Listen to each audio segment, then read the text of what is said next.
I am my mom's mom, who will be 85 at the end of this week with mid-stage dementia. I am a Gen X woman going through the change, and I am processing intergenerational trauma, combination of childhood trauma as well as dysfunctional relatives who are completely disruptive to my role as my mother's primary caregiver. I am finally making this video because I am tired.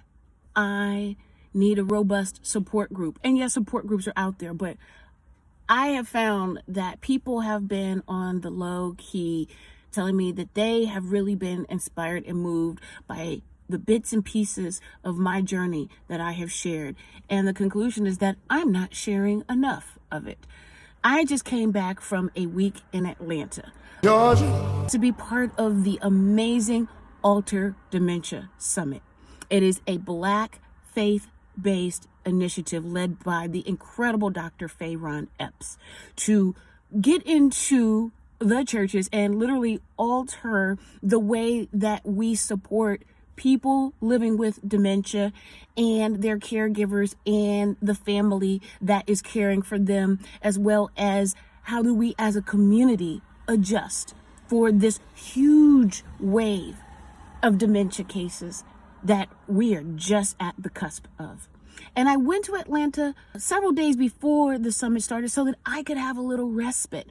And I met up with a really good friend of mine and had several peaceful days with her and her family. I saw some of my family, some cousins I hadn't seen in a while. I went to the summit. I did my game show, Who Wants to Win $5? Pew, pew, pew. The day after I come back from Atlanta, I have to take my mother to the doctor because as I video called to check on her every day, the last few days of the summit, her voice is getting more and more hoarse. She tells me she has congestion. At first, I'm thinking maybe it's allergies because we are in the month of April. But then by the time she tells me that it has spread from her head into her chest and she's almost 85, make sure she doesn't get pneumonia. First thing Monday morning, after my flight on Sunday was delayed 3 hours so the plane wouldn't fall out the sky, and I am still exhausted. Thought I had respite. No, I'm back to exhaustion, but glad I had the respite so that I have the strength to take my mother to the doctor and find out, guess what? My mama has both flu B and COVID at the same time. I'm panicked about that, but you have to understand, my mama, she's from that strong stock, like strong with a K. Even her doctor, which, by the way, if you're in San Antonio, Texas, and you're looking for an amazing Black woman doctor, I cannot highly recommend enough Dr. Andreen Grant. She is amazing. She is no nonsense. Her bedside demeanor is impeccable. She's intelligent. She's compassionate. She is everything. And she said, oh, you're going to be fine. You're going to be fine.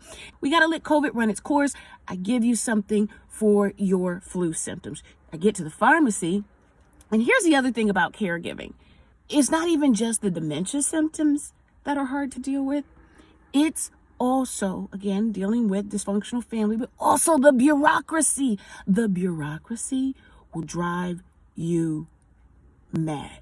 It's like death by 1,000 paper cuts. TRICARE says that Medicare is supposed to pay, and Medicare says that TRICARE is supposed to pay. So they pointing fingers at each other and expecting me to cough up over $50 for the generic of Tamiflu. I said, what? Excuse me? No. Well, ma'am, you want me to run it through this other card and see what the discount is? I mean, sure, but as far as I'm concerned, my father was a combat medic in Korea and Vietnam, and my mama shouldn't have to pay for it. So then they bring it down to like maybe half that. That's not good enough. Rather than cough up money that I don't think I should have to pay, have never had to pay before, and won't get back if I do pay it. Let me go get these vegetables for the soup that I'm too tired to make today, and now I'm going to make first thing in the morning. And what do I hear while I'm shopping? Wilson, and back to pharmacy. Somebody in the back of the pharmacy department oversaw the whole interaction, twiddled some knobs, pushed some buttons, did all of that. Oh, ma'am, I made it go through. I am so grateful that someone took the time to make that happen so that we didn't have to pay. I also still had a spike of stress knowing that first thing in the morning, I might have to be on the phone with some bureaucracies to understand why they were both pointing fingers at each other and we were caught up in the crosshairs. And this is a constant, regular happening occurrence in the life of being a caregiver. You have to be strong and you have to be smart enough to be a caregiver. As soon as I get back from being in Atlanta, all plans for the rest of the month of April are now off so that I can be there to completely attend to my mother. And I am so grateful that I am there to do it. But also, it's still scary and exhausting and stressful. And because she's sick, I probably won't get to take her to bingo like I was planning to do for her 85th birthday and any other surprises that I had. But also, I am so grateful to show up for my mother. Thank y'all for listening.